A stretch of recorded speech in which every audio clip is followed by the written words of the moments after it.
영상은 전자 2학년 3반만을 위해서 만든 영상입니다. 진도가 느려가지고 우리 반만 위해서 좀 영상을 만들어 봤습니다. 지금 하는 것은요. 학습지 64쪽하고 65쪽을 할 거고요. 그래서 오늘 영상이 조금 길 예정이에요. 그래도 조금만 참아주시면서 해주시면 좋을 것 같습니다. 오늘 할 내용은 크게 얘기하면 항일의병운동, 항일의병 전쟁이랑 애국개몽운동이라고 하는 건데요. 애국 의병운동부터 설명을 좀 드리자면 이것은 이미 우리가 필기를 하면서 배운 바 있습니다.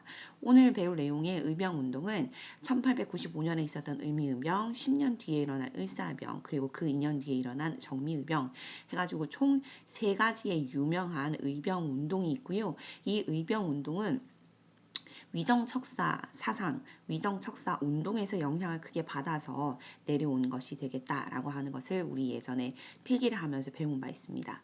그리고 나서 오늘 중점적으로 보셔야 하는 것은 의병운동이 일어난 배경 혹은 원인이라고 할 수 있는 거하고 그 의병을 연결시켜 주는 것이 좀 중요하겠다라고 합니다. 그 다음에 의병운동이 주로 싸우자였다면 애국개몽운동이라고 하는 것은 그 반대쪽에 서 있는 건데요. 주로 이제 배우자 아니면 뭐 키우자, 양성하자, 실력을 뭐 키우자 이런 식의 느낌이 되겠습니다. 읽어보자면 이래요. 애국개몽운동은 의병운동과는 달리 지식이나 관료, 그다음 개화파 유학자들 등이 학교를 설립, 즉 두 글자로 바꾸면 교육, 그다음 신문 잡지의 발간, 다른 말로 하면 언론, 그다음 산업진흥, 경제활동을 통해 가지고 경제적, 문화적 실력을 양성함으로써 점진적으로 국권을 회복하자라고 하는 운동이 되겠습니다. 여러분이 느끼는 것 중에 의병운동하고 애국개몽운동 그 둘 중에 무엇이 우선되어야 한다고 생각하십니까? 이것은 본인이 생각하는 것대로 좀 다를 텐데요. 그 당시에 사람들의 마음가짐이 되어서 한번 들어가서 생각해 보시면 좋겠다라는 겁니다. 우선은 우리 페이지에 있는 대로 의병운동부터 가보도록 하겠습니다. 우리 역사에서 한국사에서 항일 의병운동의 사진이라고 하면 대표적인 사진이 이 사진인데요. 이 사진에 보시면 얼굴이 좀 약간 뭐 배우 유해진 씨를 좀 닮은 사람들도 좀 보이고 그러죠. 친구들 얼굴 중에 한 명쯤 있을 것 같은 얼굴들인데요. 즉 우리의 일반적인 친구들 혹은 가족들과 유사한 사람들이 의병운동을 했구나라는 겁니다.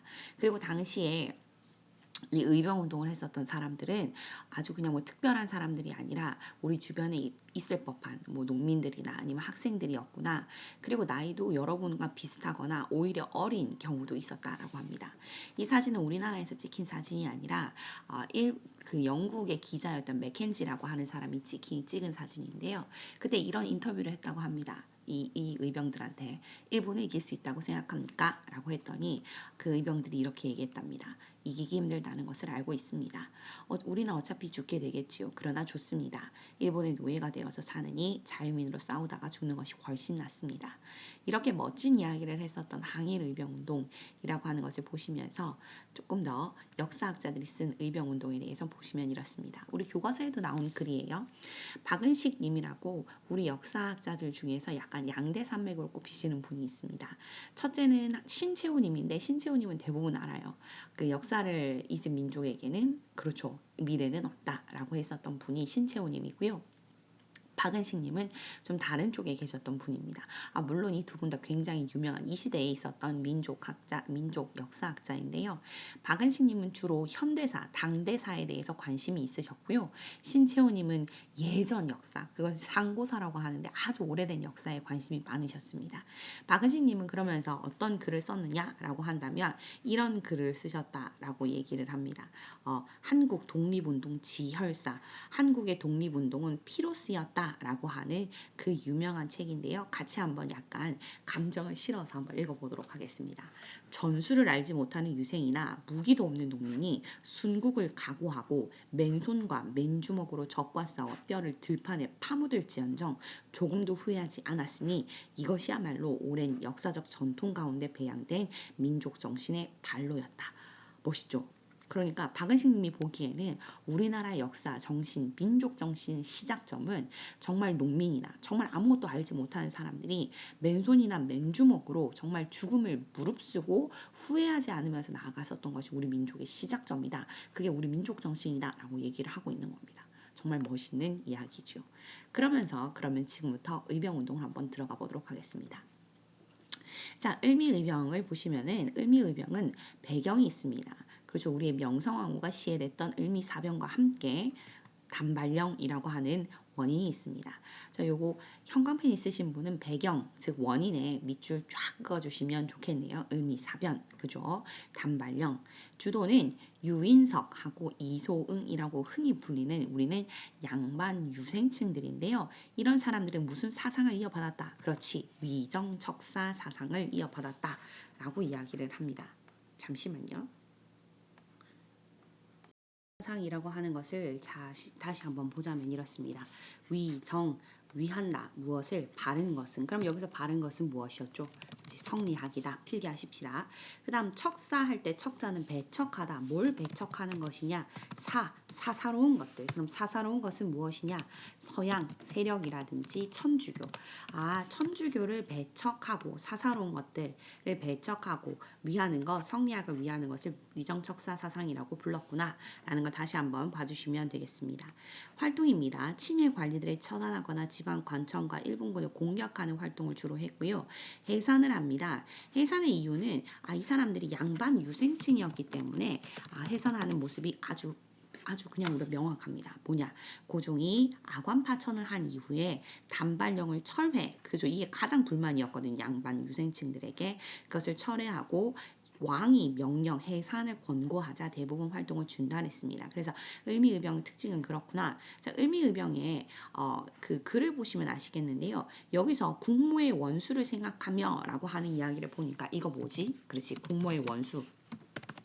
한마디로 얘기해서 을미사변이 되겠구나. 그런데 참혹한 일이 더해졌다. 우리 부모에게서 받은 머리털을 풀베듯이 베어버린다. 이거 무슨 말이에요? 그죠? 우리가 알고 있는 단발령. 이 두 가지가 크게 원인이 돼서 일어났었던 거구나 라고 하는 것을 창의, 의병이 일어나는 글에서 볼 수 있습니다. 그 다음 두 번째 의병입니다. 을사의병인데요. 원인은 너무 우리가 알고 있는 명확한, 그죠? 을사년스럽다, 을시년스럽다 라고 할 때 그 을사년, 을사늑약 때문에 일어났다 라고 하겠습니다. 여기서는 세 명의 인물이 등장을 하는데요. 민종식이라고 하는 인물과 최익현, 그 다음에 그렇죠, 신돌석이라고 하는 인물 세 명의 인물이 등장을 합니다. 자, 민종식이라고 하는 사람은 충남 지역, 즉 충청도 지역에서 활동을 했고요. 최익현, 우리가 아시는 그분, 이렇게 생기신 분이죠. 정읍순창, 즉 전라도 지역에서 거병을 하셨습니다. 특히나 이 최익현님은요, 이때 아주 크게 일으켰는 을사의병 중에 가장 크게 일으켰다가 일본 사람들의 미움을 좀 톡톡하게 받았죠. 그 결과 스시마로 끌려갔다가 그곳에서 순국하십니다. 스시마는 다른 말로 얘기하면 그렇죠. 대마도 되겠습니다. 그 다음 평민 출신이었던 신돌석이라고 하는 이 별명이 태백산 호랑이였던 신돌석님은 태백산, 즉 경상도 지역에서 큰 전과를 이루었다라고 얘기할 수 있습니다. 이 세 분 중에서 의병 운동에서 우리나라 역사에서 가장 크게 영향력을 끼쳤다라고 하는 분은 신돌석님이 되겠습니다. 왜냐하면 최초로 약간 신분을 뛰어넘은 평민 의병장이다라고 하는 의의도 있고요. 당시에 경상도라고 하는 지역에서도 크게 양반들에게까지도 인정을 받았던 분이 신돌석님이다라고 얘기할 수 있습니다. 자, 그 다음 보시면요. 최익현의 경문을 보시면 알 수 있습니다. 최익현은 작년 10월에 저들이 한 행위라고 얘기하는데요. 이것을 네 글자로 붙이면 을사늑약이다 라고 얘기를 할 수 있습니다. 넘어갈게요. 정미의병입니다. 정미의병의 원인은 고종의 강제퇴위와 군대 해산. 이것도 형광펜 있으신 분은 줄을 쫙 두 개 꺼주시면 되겠습니다. 고종 강제퇴위와 군대 해산. 선생님, 고종 강제퇴위가 왜 일어났었죠? 우리 알고 있듯이 을사늑약 때문에 고종이 헤이그 특사를 파견하였고 그 결과 고종이 강제퇴위되는 일들이 1907년 정민년에 있었다. 그것이 원인이 돼서 정미의병이 일어났구나. 하나 더 하자면 군대 해산이라고 하는 것이 있구나. 해산된 군인들이 참여함으로써 의병운동이 더욱 커져서 의병전쟁이 되었고 그 결과 각국 영사관의 의병을 국제법상 교전단체 그러니까 우리를 무시하지 말라. 우리는 우리 나라를 위해서 싸우는 것이니 국제법상 교정단체로 인정할 것을 요구했다. 당당하죠. 그렇게 했었던 의병연합은 13도 창의군이라고 하는 것을 결성했습니다.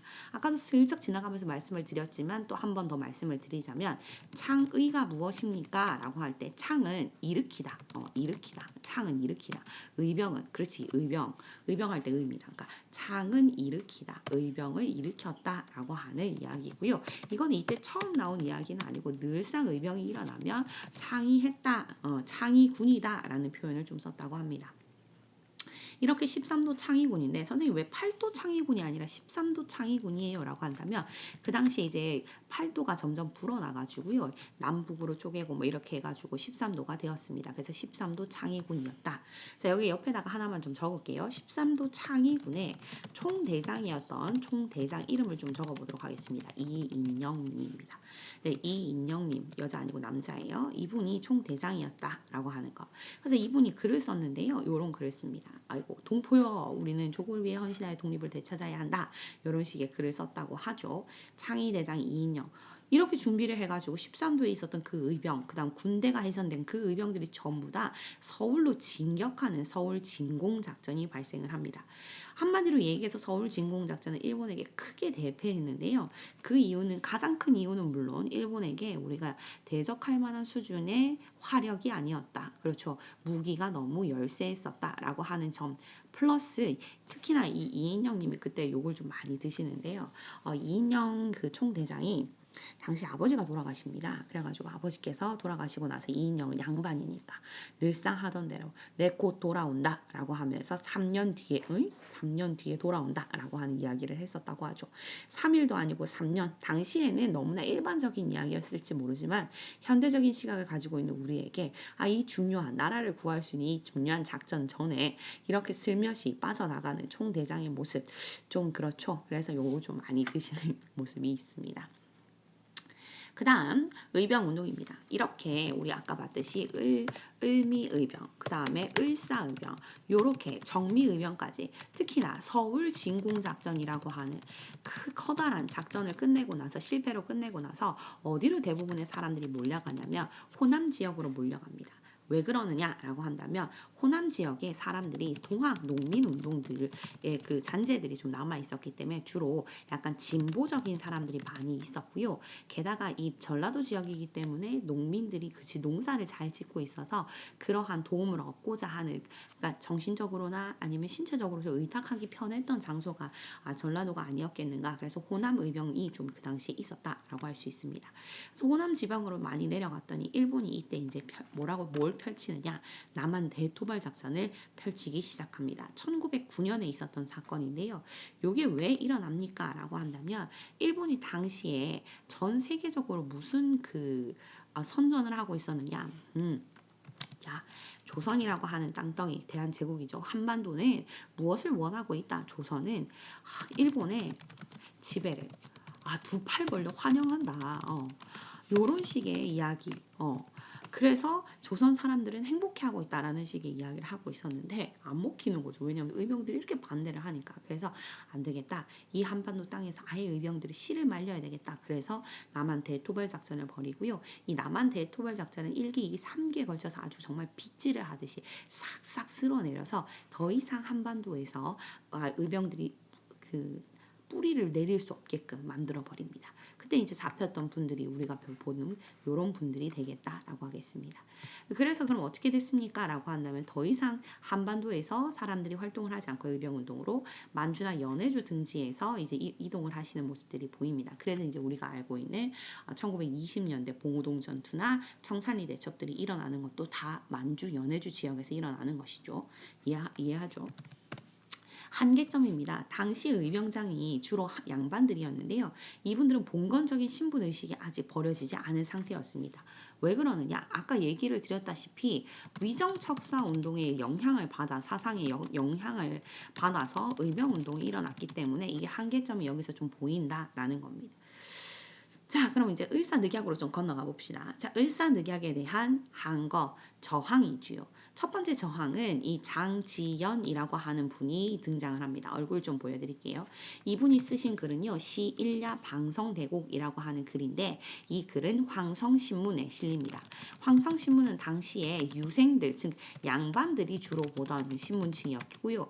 그래서 아예 순한문 신문이었습니다. 그래서 글이 이렇습니다. 시일야 방성대곡을 우리말로 해석을 하면 이날 목요와 통곡하노라 라고 하는 말이 됩니다. 순한문 신문이었던 이 황성신문에 실린 글을 보고 이 글을 읽은 사람들의 대부분은 목을 놓아 함께 울었다고 합니다. 같이 읽어봅시다. 아, 원통한 지고, 아, 분한 지고, 우리 2천만 동포여, 노예된 동포여, 살았는가, 죽었는가, 단군과 기자 아래 4천년 국민정신이 하루와 밤 사이에 호렴 망하고 말 것인가, 원통하고 원통하다, 동포여, 동포여, 라고 하는 글을 남기신 이분의 이름 하나 빠뜨려 놨으니까 좀 적을게요. 장지연 님입니다. 선생님 어렸을 때는 이게 수능 시험에도 가끔 나왔었던 글인데요. 요즘에는 이분이 그렇게 잘 나오지 않습니다. 뭐가 오히려 잘 나오냐면요. 목숨을 끊으셨던 민영환, 조병세 등의 인물이 훨씬 더 시험에 잘 나오십니다. 저 어렸을 때는 이 글을 보면서 무슨 생각을 했었냐면 아니 왜 죽고 난리야? 살아서 자기 목숨을 버려서 차라리 총이라도 한 방 쏴보지 왜 그런 거야? 라고 한다면 이분들은 당시에 당대에 꽤 높은 위치에 있었던 관리들이었던 겁니다. 그래서 자기가 이것을 지키지, 나라를 지키지 못한 책임감 때문에 목숨을 끊은 것으로 보입니다. 자, 그러면 그분들의 얼굴을 좀 보여드릴게요. 이분은 민영환님이고요. 당시에 민씨 집안의 가장 중심 주축 인물로서 나라를 지키기 위해서 아주 충심을 다했던 인물로 알려져 있습니다. 그분은 목숨을 끊으셨을 때 피를 굉장히 많이 흘리셨는데요. 그 자리에 대나무가 이렇게 펴서 사람들의 마음을 더 심금을 울렸다라고 하는 표현이 맞겠습니다. 그분이 유서를 쓰고 돌아가셨는데요. 그 유서를 잠시 보도록 하겠습니다. 슬프다. 국가와 민족의 치욕이 드디어 이에 이르러 우리 인민이 장차 생존 경쟁 속에서 모두 사라지게 되었다. 영화는 다만 한 번 죽음으로써 우러러 황은 황제의 은혜에 보답하고 2천만 동포에게 사죄하노니 영화는 죽었다 하여도 죽은 것이 아니라 라고 하는 유서를 남기고 돌아가셨다라고 합니다. 자, 그리고 우리 의거를 지금부터 볼 건데요. 의거 중에서 제일 중요한 인물들은 뭐 뒤에 나오는 인물들이 더 중요하긴 하지만 나철과 오기호라고 나철 등이라고 하는 데 있는데요. 나철과 오기호들이 의적 암살단을 조직을 했는데 이게 의적 암살단의 얼굴입니다. 쌤, 오적 암살단이라고 하면 5명이어야 되는 거 아니에요? 라고 물어보는 친구들이 가끔 있는데요. 여기서 오적은 이분들이 5명이 모였다라고 하는 게 아니라 을사오적을 암살하겠다라고 하는 이야기입니다. 을사오적. 그래서 요 을사오적, 나철 등이 있었구나. 근데 하나만 땡겨서 좀 적을게요. 나철과 제가 적어놓지는 않았는데요. 오기호라고 하는 인물은 나중에 대종교라고 하는 종교를 하나 만듭니다. 이 종교는 우리나라의 단군을 믿는 단군 신앙을 기본으로 하고 있는 종교를 만듭니다. 그럼 어렸을 때 저도 그 생각이 들었는데요. 아니 뭐 믿을 게 없어서 단군을 믿어? 이거 뭐 종교로서 뭐 활동했겠어? 라는 생각을 했었는데 제가 나중에 공부를 좀 해보니까 굉장히 컸습니다. 대종교라고 하는 종교가 단군을 믿는 이 종교가 정말 엄청나게 거셌고요. 그 다음에 그 당시에 특히나 의병들에게 의병운동을 하시는 분이나 아니면 그 무장투쟁 운동을 하시는 분들에게는 이 종교를 가지신 분들이 굉장히 많았다라고 얘기할 수 있습니다. 특히나 이 대종교를 믿는 그 지역은요. 주로 경상도 지역이었다라고 얘기를 하고요. 나중에 이게 뒤로 영향을 주어가지고 다음 시험의 범위 안에 들어가게 될 텐데요. 중광단이라고 하는 단체를 만들어내고요. 이게 북로 군정서를 만들어내는 기구가 됩니다. 이 두 개는 이제 무장투쟁 단체고요. 특히나 북로 군정서는 아시는 분들은 아시겠지만 청산리 대첩을 승리로 이끌었던 부대가 됩니다. 그래서 대종교, 나철과 오교에서 시작된 그 군대가 북로 군정서까지 이어지는구나 라고 봐주시면 봐주시기 좋겠네요. 그다음 스티븐스를 저격했던 두 사람 장인환과 전명훈 안 적혀져 있는 사람들은 적어주시고요. 넘어가도록 하겠습니다. 이미 얼굴도 봤었죠. 이분들이다 라고 하는 거. 네. 그 다음 안중근의 이토 히로부미 처단인데요. 사실 이거 초등학교 1, 2학년만 돼도 대부분 위인전을 읽어가지고 안중근에 대해서 좀 압니다. 근데 우리가 안중근에 대해서 잘 모르는 사실이 좀 있어가지고 잠시 설명을 좀 드릴게요. 안중근 열사래. 의사는요. 그럼 여기서 바로 열사와 의사에 대한 설명 먼저 해드릴게요. 제가 헷갈린 김에. 자, 의사는 뭐고 열사는 뭡니까? 이제 열사의 대표적인 분을 우리가 갑자기 또 생각이 안 나네요. 열사의 대표적인 유관수님이죠. 아이고, 유관수님이죠. 큰일 날 일을 한데. 이 유관순 열사가 올해 돌아가신 지 100주년 되셨거든요. 어쨌든 유관순 열사하고 안중근 의사 도대체 차이점이 뭐예요? 왜 의사고 열사예요? 라고 얘기를 한다면 의사는 무기를 들고 적극적으로 우리나라의 독립을 위해서 노력하신 분이다 라고 얘기를 한다면 열사는 맨손과 맨주먹으로 싸우신 분들을 주로 약간 평화적인 방법을 하신 분들을 열사다 라고 얘기를 합니다. 네, 그래서 열사와 의사 좀 구분을 드렸고요. 자, 그럼 안중근 의사에 대해서 제가 여러분이 모르시는 분들을 한번 설명을 좀 드리자면요. 안중근 의사의 집안이 굉장히 천주교에서 되게 유명한 집안입니다. 어머니가 조마리아라고 하는 이름을 가지고 있는데요. 이 조마리아 여사가 안중근 의사가 이렇게 했었던 이 의거 이후에 아들을 찾아갑니다. 위순 감옥에 갇혀있던 안중근 의사를 찾아가서 중근아 그냥 죽으라 라고 얘기를 합니다. 자신의 아들에게 죽으라라고 하는 이야기를 할 정도로 이 조마리아 여사는 그 안중근 의사가 한 일에 대해서 정말 명확한 신념을 가지고 있었던 것으로 보이고요. 그리고 안중근 의사는 그때부터 무엇을 집필하기 시작하시느냐? 동양 평화론을 집필하기 시작하십니다. 이분은 우리가 생각했을 때 아유 그냥 뭐 이토 히로부미를 하얼빈에서 저격하셨겠지 이렇게 생각하시지만 이분은 우리에게 굉장히 중요한 인물이고요. 대한의군 참모 중장이라고 얘기를 합니다. 즉 우리나라의 정식 군인이다. 요거를 착각하시는 분들이 있어요. 그냥 뭐 1인이 가서 모시기를 했겠지 아닙니다. 우리나라의 정식 군인이었다라고 하고요. 어디 단체에 있었다라고 얘기를 하냐면 단지회라고 하는 그 모임에 있었습니다. 자를 단자에 손가락 짓자. 그죠? 손가락을 잘라가면서 나의 목숨을 바쳐가면서 대한 의군 참모 중장의 역할을 하고 있었다라고 하는 겁니다. 이분이 그러면 이제 죽을 것을 각오하고 이제 움직이고 그 위순 감옥에서 활동을 하실 때, 그러니까 돌아가시기 전까지 동양 평화론을 쓰시면서 물론 계속해서 일본은 무엇을 하냐면 재판을 합니다. 워낙 중요한 사건이었기 때문에 그죠? 이토 히로부미를 죽인 사건이 당시에 대부분의 해외 신문에 이 이토 히로부미의 죽음이 실렸을 정도로 엄청나게 거대한 사건이었거든요. 그래서 이제 그 계속 재판을 하는데요. 그 재판장에서 안중근 의사의 모습이 너무 멋있어서 일본 사람들조차 완전 팬이 될 정도였다고 합니다. 그분이 그냥 우리가 생각했을 때 그냥 뭐 총만 잘 쏘는 분이었구나. 아닙니다. 이분의 글을 보시면 정말 세계관이 명확하구나. 가치관이 이렇게 분명할 수 있구나라고 하는 것을 알 수 있습니다. 그분의 글을 지금부터 한번 같이 보도록 하겠습니다. 일왕이 러일 전쟁을 선전포고하는 글에 동양 평화와 대한 독립을 공고히 한다라고 했다. 슬프다. 가장 가깝고 가장 친하며 어질고 약한 한국을 억압하여 조약을 맺고 강점하였다. 지금 서양 세력이 동양으로 침략의 손길을 뻗어오고 있는데 이 재앙을 동양이 일치 단결해서 막아내는 것이 가장 중요함은 어린아이도 다 아는 일이다. 무슨 까닭으로 일본은 이러한 당연한 형세를 무시하고 같은 동양의 이웃나라를 약탈하고 친구의 정을 끊어 서양 세력이 애쓰지 않고 이득을 얻게 하려 한단 말인가. 멋있죠. 자, 그래서 우리가 어디다 써놓으면 좋으냐라고 한다면 아까 봤었던 안중근 의사가 이토 히로부미를 처단했다라고 하는 그쪽 있잖아요. 여기에다가 하나 적어두시면 됩니다. 안중근 의사의 동양 평화론. 안중근 의사의 이토 히로부미 처단도 시험에 잘 나오는 편이지만 동양 평화론이 요즘에 훨씬 더 중요하게 각광을 받고 있습니다.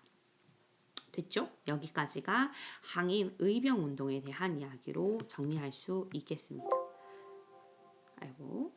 그러면 이제 넘어가서 우리가 알고 있는 애국 개몽 운동으로 가자라고 하는 얘기를 해보도록 합시다. 애국 개몽 운동은 한마디로 얘기했을 때 교육과 언론과 그다음에 산업진흥 요 세 가지를 통해서 우리의 실력을 기르고 그것을 기반으로 해서 독립을 추구해보자라고 하는 운동이 되겠습니다. 자, 그러면 하나씩 적어볼게요. 제가 원래 순서를 교육부터 적어야 되는데 깜빡하고 언론부터 적어가지고 교육이 훨씬 중요해요. 네, 교육. 다음 언론. 이것은 신문이나 잡지를 만드는 것. 그리고 식산흥업, 산업진흥을 통해 가지고 점진적인 실력 양성을 한다랍니다. 식산흥업이라고 하는 말이 당시에 주로 많이 쓰였던 건데요. 어려운 말처럼 느껴지지만 사실 그렇진 않습니다. 산업을 키우고 흥하게 한다라는 이야기입니다. 예전에 쓰던 말이에요. 총 4개의 단체가 나오는데요. 보안회, 그 다음에 두 번째가 헌정연구회, 그 다음 세 번째가 대한자강회, 그 다음 네 번째 단체가 신민회다라고 하는 4가지 단체가 애국개몽운동이 주로 되겠는데요. 시험에 잘 나오는 것은 1번과 4번, 즉 보안회하고 신민회 정도가 시험에 자주 나옵니다. 자, 그럼 보안회부터 한번 봅시다. 보안회는 일제의 황무지 개관권 요구를 반대했던 단체입니다. 그래서 별표 하나만 쳐놓으셨으면 좋겠습니다. 시험이 잘 나오거든요. 형광펜 드시고 보안에 표시 하나 해두시면 되겠습니다. 놀라운 점은 이것이 성공했다는 겁니다. 자, 그럼 황무지가 무엇이냐라고 한다면 황무지는 그죠? 우리가 알고 있는 그 단어 그대로입니다. 황무지, 황폐에서 쓸모가 없는 땅이란 뜻입니다. 그러니까 우리나라에 사용하지 않는 땅을 일본이 야, 개간해 줄게 라고 하면서 개간권을 요구합니다. 그 얘기는 즉 무엇이냐? 일제가 우리나라의 토지를 안 쓰는 땅처럼 여겨지는 그 땅을 받아서 얼마간 쓰겠다? 100년간 쓰겠다라고 하는 요구였습니다. 그러니까 우리나라의 땅을 달라고 하는 이 말도 안 되는 것을 반대하는 것은 너무 당연한데요. 그것을 보안회가 했다는 거고 더 놀라운 것은 성공했다는 겁니다. 그 결과 이제 일본이 압박을 해서 이 단체는 사라지게 됩니다. 그것의 다음 버전이 헌정연구회가 되겠습니다. 그럼 헌정연구회는 뭡니까? 라고 한다면 헌정연구회는요. 우리가 알고 있는 그 단어 그대로입니다. 헌법을 정치를 헌법과 정치에 대해서 즉 법이라든지 제도에 대해서 연구하는 단체구나. 이 단체를 했었던 중심 인물은 어디서 많이 본 인물이죠? 이준열사와 양한묵씨 되겠습니다. 이준열사 어디? 그지 헤이그 특사. 그러니까 원래 헌정연구에서 활동하시다가 헤이그 특사로 가셨다가 거기서 목숨을 잃고 돌아오지 못하신 분이 되겠습니다. 독립협회를 계승했다라고 하는데요. 여기다가 밑줄 치고 하나만 좀 땡겨볼까요? 입헌 정체 수립을 추구했던 단체구나. 다른 말로 얘기를 해봅시다. 뭐냐? 입헌 군주제를 추구했었던 단체가 헌정연구회구나 라고 생각해 주시면 되겠습니다. 이 단체도 일제의 탄압으로 활동이 중단되었고요. 세 번째 단체가 그래서 대한자강회가 되겠습니다. 대한자강회는 전국의 지역의 모임을 만들고 그리고 월마다 뭔가의 그 페이퍼죠. 월마다 신문이나 잡지 같은 것을 간행했다. 그러니까 교육이나 산업 육성 등을 통해서 우리가 알고 있는 애국개몽 운동을 좀 했구나라는 것을 알 수 있습니다. 이런 그 대한자강의 월보 중에 1호의 모습을 보면 우리가 생각하는 애국개몽운동의 그 에센스, 가장 중심이 되는 생각을 읽을 수 있습니다. 우리나라의 독립은 자강의 여하, 자강 스스로 강해지는 것에 있다. 자강의 방법은 2개가 있다. 무엇을 해야 된다? 첫째, 교육을 진작하고 둘째, 산업을 일으켜야 한다라는 식의 이야기를 하고 있는 겁니다. 딱 우리가 알고 있는 애국개몽운동의 모습을 취하고 있는 단체가 대한자강회구나. 이 대한자강회는 그럼 왜 없어졌느냐라고 한다면 당시에 고종의 강제퇴위 반대운동을 주도했다가 일제 압박으로 역시 해산되었구나라고 하는 것을 알 수 있습니다. 자, 그리고 무엇보다 중요한 단체 이제 가보도록 할게요. 신민회인데요. 이 신민회는 별표를 한 5개 정도 쳐주시면 되겠습니다. 쌤, 왜 5개예요? 잠시만 물 좀 마실게요. 신민회는요.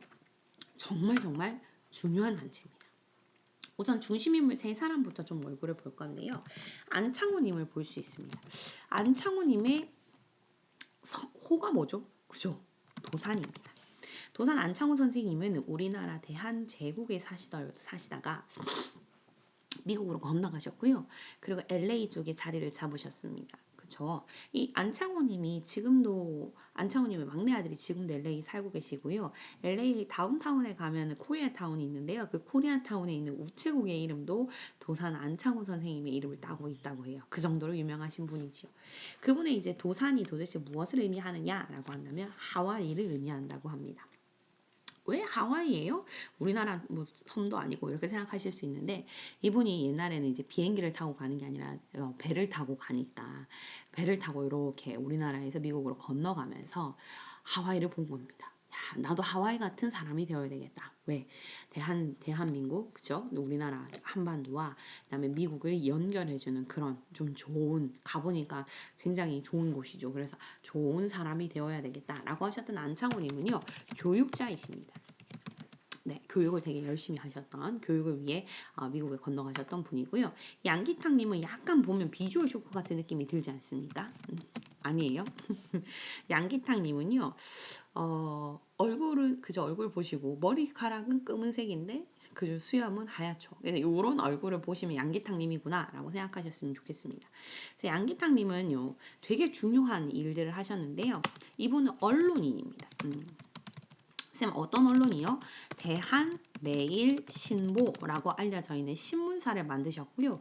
이 신문은 나중에 이 운동을 아주 크게 일으켰는데 지원하는데 큰 영향을 줍니다. 자, 대구에 사시는 분들은 아실 텐데요. 이 운동이 대구에서 시작이 되었습니다. 우리나라의 빚을 우리의 힘으로. 그죠? 무슨 운동? 국채보상운동을 지원했던 언론사가 대한매일신보다라고 얘기할 수 있습니다. 그러니까 국채보상운동이 뭐냐라고 하는 분들을 위해서 잠시만 설명드려 보도록 하겠습니다. 자, 국제보상운동이라고 하는 것에 일본은 당시에 우리나라한테 돈을 빌려줬었는데요. 그 이유는 그 빚을 매개로 해서 우리나라를 먹으려고 했던 그런 모습입니다. 당시에 우리나라 1907년에 대한제국 1년 예산에 맞먹는 1,300만 원 정도의 빚을 졌는데요. 2018년에 대한민국의 1년 예산이 약 447조고요. 현재 2020년 대한민국의 1년 예산이 500조가 넘습니다. 물론 단순 비교할 수가 없지요. 예전에 비해서 우리나라 예산이 훨씬 더 많이 늘었으니까. 그런데 얼만큼의 빚인지는 알 수 있습니다. 대략. 그래서 이런 재정적인 예속 상태에서 벗어나기 위해서 국민들이 이제 일어나는 것. 그것을 국채보상운동이라고 합니다.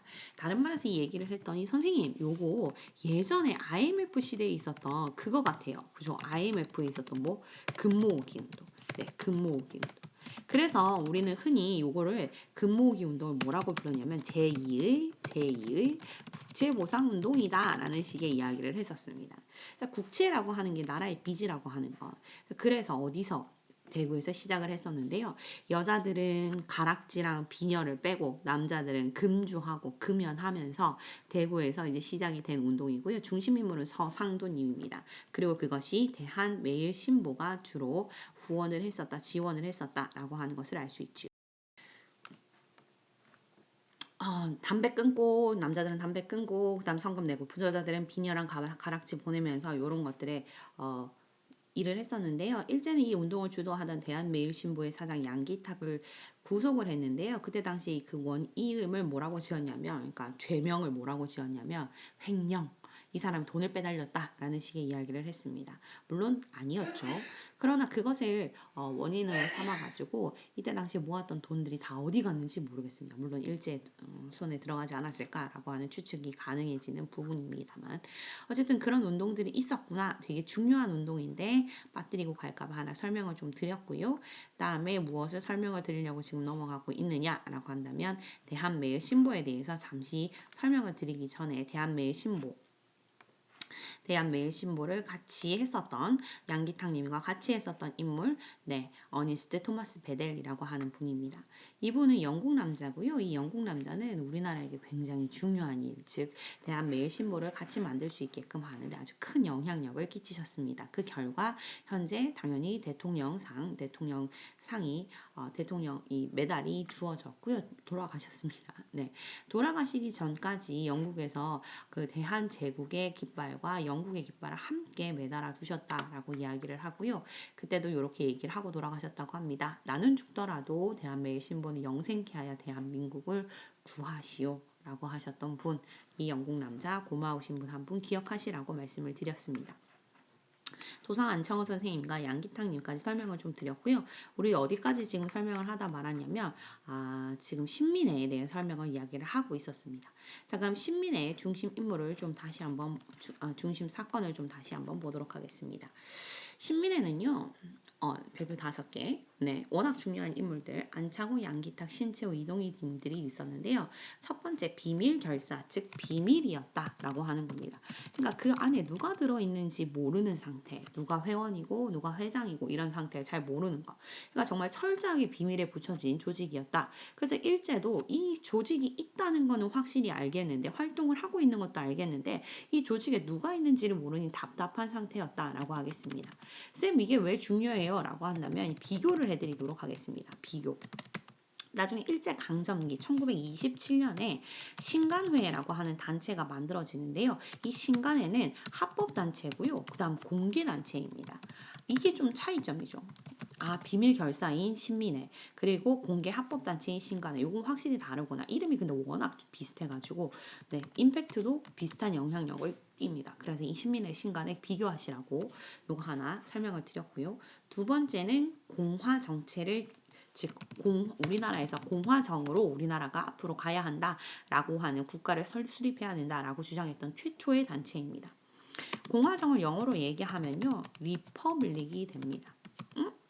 우리가 알고 있는 현재 대한민국의 이름이 뭐예요? 그렇죠. 리퍼블릭 오브 코리아. 그 시작점을 이 단체가 처음으로 얘기했다는 겁니다. 예전에 우리나라 왕이 있었던 황제가 있었던 그 정치 체제를 전제 군주제라고 이야기를 하고 그 다음에 헌법 아래에 군주를 두고 군주가 하는 일이 한정적일 수 있도록 만든 것이 입헌 군주제. 그리고 앞으로 나아가는 게 공화 정책이라고 한다면 우리나라의 최초로 그것을 주장했던 단체가 신민회구나라고 하는 것을 볼 수 있습니다. 대단하죠. 우리나라의 지도자를 우리의 손으로 뽑겠다라고 하는 겁니다. 세 번째, 애국개몽운동과 의병운동이 합쳐지는 즉 애국개몽 뭐예요? 교육이나 언론이나 산업진흥을 통해서 나라를 키우자라고 하는 것과 의병이 함께 즉 싸우자라고 하는 것이 처음으로 합쳐진 단체가 되겠습니다. 그래서 이제 신민회의 활동을 보시자면 이렇습니다. 교육을 위해서 두 개의 학교를 만드는데요. 오산학교와 대성학교를 만듭니다. 오산학교는 누가 만드셨냐면 이순훈 님이 만드셨고요. 그 다음에 대성학교는 도산 안창호 선생님이 만드셨습니다. 그리고 제가 항상 묻습니다. 둘 중에 뭐가 더 중요했을 것 같아? 오래 갔을 것 같아? 라고 얘기하면 아이들은 전부 다 선생님 대성학교요. 왜냐면 안창호 선생님이 더 중요하고 유명하니까 라고 생각하실 수 있는데 오산학교가 좀 더 오래 가고 좀 더 유명했었다 라고 얘기를 합니다.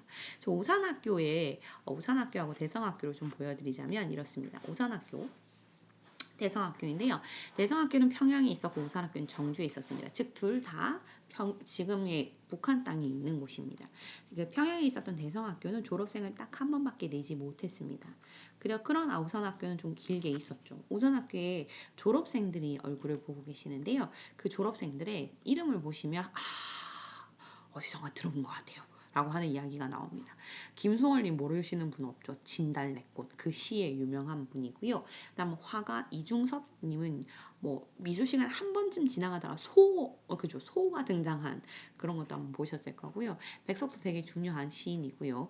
그다음에 주기철 목사님은 나중에 신사참배 반대운동, 일제강점기 신사참배 반대운동을 주도하셨던 유명한 분들이 되겠습니다. 그래서 이런 것들이 있었구나 라고 하는 것을 봐두시면서 학교 2개, 그 다음 산업입니다. 자기회사하고 태극서관이라고 하는 것을 만들었는데요. 자기회사는 도자기 회사고요. 태극서관은 서점, 책방입니다. 그러니까 이렇게 학교하고 그 다음에 산업, 즉 요 두 가지는 아까 얘기했듯이 애국개몽운동 쪽에서 하는 활동이었고요. 그 다음 국외, 즉 우리나라 바깥에 독립운동 기지를 만들었던 것은 만주 삼원보에 한인촌, 즉 한국 사람들이 모여서 사는 곳을 만들었던 분들, 이회영 선생님하고 이상용 선생님의 신흥강습소가 되겠습니다. 이것도 제가 지금부터 설명을 좀 해드릴게요.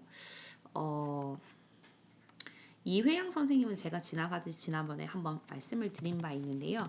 이회영 선생님의 그 형제가 6형제였습니다. 이회영 선생님 포함해서. 6형제가 당시에 얼만큼 잘 살았느냐고 하면 명동 땅, 지금의 그죠, 서울의 명동 땅에 이분들이 6형제들의 땅을 밟지 않고는 지나갈 수가 없었습니다. 그래서 당시의 돈 아니고 현재의 돈으로 환산하면요, 약 2조 원 정도 되는 땅을 가지고 있었다라고 얘기합니다. 이 집안이요, 그 이항복 선생님의 집안입니다. 네. 그러니까 엄청난 분이지요. 우당 선생님이시거든요. 우당 이회영 선생님이십니다. 육형제가 2조 원 가량의 당시의 땅을 처분을 하는데요. 그래서 헐값에 한 600, 지금으로 얘기하면 600억 원 정도로 헐값에 처분을 하십니다. 왜? 우리가 일제치하에서 살 수 없다.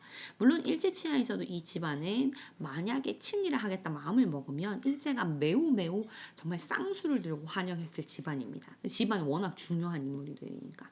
근데 육형제가 한 마음 한 뜻으로 다 가자. 그래, 우리 집안 모든 것을 다 포기하자 라고 하고 그 돈을 들고 어디로 올라가시냐면 남만주 유하연 지방에 가서 요 땅 전체를 사십니다. 그리고 나서 학교를 하나 만드시는데 그 학교가 신흥강습소가 되겠습니다. 신흥강습소는 나중에 이름을 바꾸어서 신흥무관학교가 되는데요. 신민회를 흥하게 한다라고 하는 이름을 가집니다. 이 신흥무관학교 졸업생들은 우리나라의 무장 독립운동을 이끄시는데요. 서로 군정서, 의열단, 한국광복군 등을 이끄십니다. 그럼 이 이회영 선생님의 6형제들은 나중에 어떻게 됐어요? 라고 한다면 6명 중에 살아오신 분이 한 분 계십니다. 이회영 선생님도 일제에게 잡히셔서 그 뒤에 소식을 못 들었거든요. 그러니까 거의 다 돌아가셨습니다. 그러니까 우리나라는 이분들에게 빚을 톡톡히 지고 있다. 이분들이 이렇게 마음을 먹지 않고 이 학교를 만들지 않았다면 우리나라는 독립운동을 할 수 있는 사람들이 당시에 없었을 것이다 라고 하는 것은 너무 분명해 보이지 않습니까? 네, 그 다음에 요거는 그러니까 의병운동이었구나 라고 하는 것을 볼 수 있습니다. 의병운동, 단체. 해체가 되었는데요. 일제가 날조했던 105인 사건으로 와해가 되었습니다. 너무 안타깝죠. 일제가 무엇을 날조했느냐. 당시에 일제가 이 비밀 결사단체였기 때문에 신민회가 있는지 없는지를 몰랐던 겁니다. 확실히 있긴 있는데 누가 누군지 모르겠다는 거죠. 그러다가 안중근의 사촌 동생을 탁 잡습니다. 안명근이라고 하는 작자를.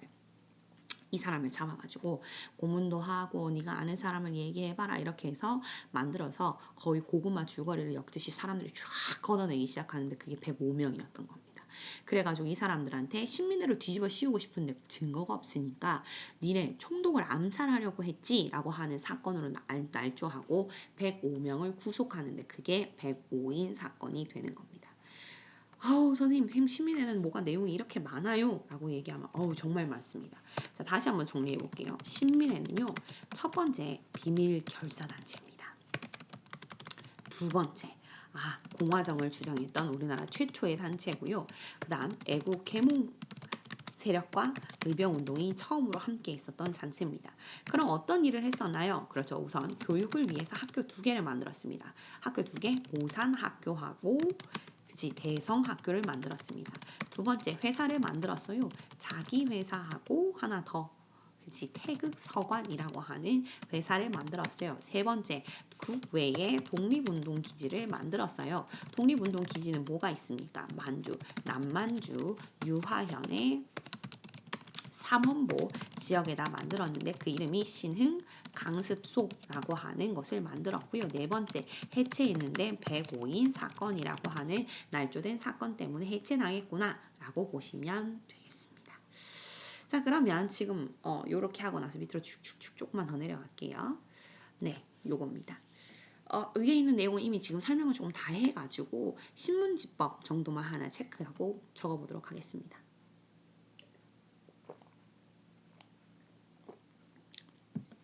네, 신문지법은 왜 만들었느냐? 아까 얘기했듯이 언론을 중시했었던 이 애국개봉 운동에서는 신문사나 잡지사를 만드는 걸 되게 중요하게 여겼었는데요. 일제는 그것을 탄압하기 위해서 신문지법을 만들었다라고 하는 것을 알 수 있습니다. 이런 건 별로 중요하지 않아가지고 설명 안 드릴게요. 빼고 걷어내고. 자, 한계점이 애국개몽 운동의 한계점이 있느냐라고 한다면 그런 게 있습니다. 그러니까 의병들의 한계가 신분제를 넘지 못했다는 것이 있었다면 애국 개목 운동들은 의병 운동을 굉장히 탐탁지 않게 여겼다는 점입니다. 왜 그러느냐? 그러니까 이분들의 시각에는 이거예요. 일제가 우리나라를 지배하는 것은 너무 당연하다. 그렇게 생각을 한 거예요. 그래서 우리나라가 강해지지 않았기 때문에 우리가 먹힌 거야. 그래서 우리는 강해져야 돼. 강해지려면 뭐 해야 되는데 우리가 스스로 교육도 하고 언론도 하고 이래가지고 스스로 커야 돼 라고 하는 그 얘기. 그래서 좀 경고한다라고 하는 글을 신문에 실기도 했었대요. 의병 제군들의 이런 행동은 도리어 동포를 해치고 조국을 상하게 할 뿐이다. 국권을 되찾으려고 하면 눈앞에 치욕을 참고 야 니네 집에 들어가가지고 농부는 농사나 짓고 공장에서 일하는 사람 공장에서 일해 라는 식의 이야기까지 했었다고 합니다. 좀 그렇죠. 그러니까 한계점이 명확하게 둘 다 보이는구나 라고 보시면서 지금부터 문제를 재빠르게 풀도록 하겠습니다. 혹시 시간이 조금 되거나 마음의 여유가 된다라고 하면 여기서 살짝 멈춰놓고 스스로 문제를 좀 풀고 제 풀이를 들으시면 좀 좋을 것 같고요. 아니고 선생님이 풀이하는 대로 나는 좀 듣고 내 거 정리 따로 하겠다라고 하신 분은 지금부터 저랑 같이 풀이를 해주시면 됩니다. 자, 그러면 왼쪽 첫 번째 문제부터 가보도록 하겠습니다. 한국사 능력 검정시험 48회 36번입니다. 밑줄은 이 단체에 대한 설명에 옳은 것은 자, 이 단체 뭡니까? 태극서관입니다. 아하, 태극서관은 어쩌고 저쩌고 그 다음 대성학교와 오산학교까지 표시를 좀 해보면 이 단체 뭐다? 그렇지, 신민회다 라고 하는 것을 알 수 있습니다. 그럼 신민회에 대한 설명으로 옳은 것은 몇 번이다? 그렇지, 무슨 몇 번? 우리가 알고 있는 그렇지 1번 이렇게 표시할 수 있겠지요. 선생님 이거 나머지는 어떻게 돼요? 라고 한다면 2번에 파리 강화회의에 독립청원서를 제출하였다라고 하는 것은 임시정부. 다음 시험 범위에 들어가는 임시정부가 되겠고요. 3번 우리가 했습니다. 아이고 3번 이미 했어요. 3번은 뭡니까? 3번은 만민공동회를 열어서 만민공동회를 열어서 민권 신장을 추구하였다. 배웠는데 모르더라고 애들이. 독립협회 되겠습니다. 4번은 독립공채 이것도 역시 임시정부에 대한 설명이고요. 5번에 어린이 등의 잡지를 발간하여 소년운동을 주도하였다라고 하는데 요거 종교단체, 네 종교, 천도교, 즉 동학, 네 이렇게 됩니다. 밑으로 내려갈게요. 대한의군 참모중장 동양평화론이라고 하는 글이 눈에 띕니다. 누굽니까? 안중근 의사 아닙니까? 안중근 의사에 대한 설명으로 옳은 것은 몇 번? 2번 되겠습니다. 나머지 분들은 지금 시험 범위가 아니라서 다음에 설명을 해드릴게요. 옆으로 가서 위로 올라갑시다. 45에 32번입니다. 다음 자료에 나타난 사건 이후의 사실로 옳은 것은 해산결의 이틀 전 오전에 군부 대신과 하세가와 대장이 통감부에 모여서 뭐 했다고? 한국 군대를 해산하기로 했다라고 합니다. 몇 년입니까? 요거 1907년. 요거 무슨 의병의 원인, 배경이었지? 정미의병의 원인이었지. 그럼 그 이후에 일어난 일은 정미의병과 관련된 사건이겠구나 라고 하는 것을 대충 알 수 있지요. 그럼 정답 몇 번? 2번 되겠습니다. 자, 그럼 1번부터 한번 가봅시다. 자, 1번 민영환, 조병세 님 등은 뭐에 항거하셨지요? 그렇지, 우리가 알고 있듯이 을사늑약에 항거하셨던 분이었지. 3번 메가타가 주도했던 화폐 정리 사업은 1905년에 있었고요. 특히나 이 메가타는 뭐 때문에 들어왔던 일이었느냐? 제1차 한일협약 때 재정 고문으로 들어왔었던 인물이었지. 그 정도 기억해 주시면 정말 베스트가 되겠습니다. 베스트. 가봅시다. 4번 고종의 헤이그 만국평화회의에 특사를 파견하였다. 요것도 역시 뭐에 대한 을사늑약에 대한 한 거였지 라고 하는 거. 5번 99군대가 난을 일으켰대. 그 99군대가 난을 일으킨 거 1882년 임오군란이었지 라고 하는 것도 기억해 주시면 좋을 것 같습니다. 요 네 가지는 전부 우리 시험 범위 안에 들어가는 내용이 되겠네요.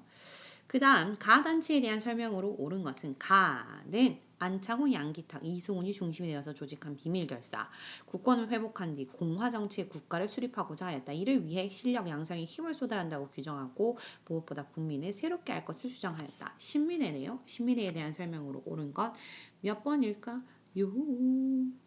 정답 생각보다 1점짜리 문제는 애들이 생각하고 길게 하더라고요. 몇 번입니까? 5번이지요. 5번. 자, 우선 1번은요. 우리 아직 배우지 않았어요. 이것도 임시정부에 대한 설명이고요. 2번 요거 배웠습니다. 일제의 황무지 개강권 요구를 저지했었던 단체 보완회 되겠습니다. 3번도 배웠어요. 중추원 개편을 통해서 의회 설립을 추진하였던 단체 독립협회입니다. 독립협회는 무엇으로 기억을 해야 되느냐? 만민공동회. 그지? 그 다음에 관민공동회. 관민공동회에서 추진하였던 게 헌의 6조, 그 다음 헌의 6조에서 결의한 게 중추원 관제 등을 결의하였다라고 하는 것으로 기억해 주시면 좋겠습니다. 4번도 시험 범위 아니에요. 4번은 독립의금부라고 하는 단체인데요. 다음 시험 범위 시작점이 될 겁니다. 네네. 그다음 밑으로 내려갑시다. 마지막입니다. 이 의병입니다. 이 의병 도대체 뭘까요? 잘 봅시다. 의암 유인석. 유인석만 보고도 애들이 판단하는 똑똑한 친구들이 있을 수 있어요. 그러나 모를 수 있으니까 계속 가봅시다. 이곳의 유인석은 국모의 원수, 국모의 원수를 갖고 전통을 보존한다라고 해서 의병을 기록했답니다. 무슨 의병이다? 그렇지. 을미의병이다. 을미의병에 대한 설명으로 옳은 것이 몇 번? 1번이지요. 1번. 나머지 거 지금부터 풀이해봅시다. 2번 민종식님이 등장하는데요. 민종식님은 을사의병의 대표적인 분이고요. 3번 국제법상 교전단체. 이건 정미의병에 대한 설명이고요. 4번 의병 부대가 연합하여 서울 진공작전. 이것도 역시 4번도 같이 정미의병이구나 라고 하는 것을 알 수 있습니다. 조선총독부의 국권반환 요구서를 제출하고 이것도 독립의금부인데 다음에 배울 내용입니다. 그래서 이 2개 정도만 기억하시면 좋을 것 같네요. 여기까지 수업 들으시느라 수고하셨습니다.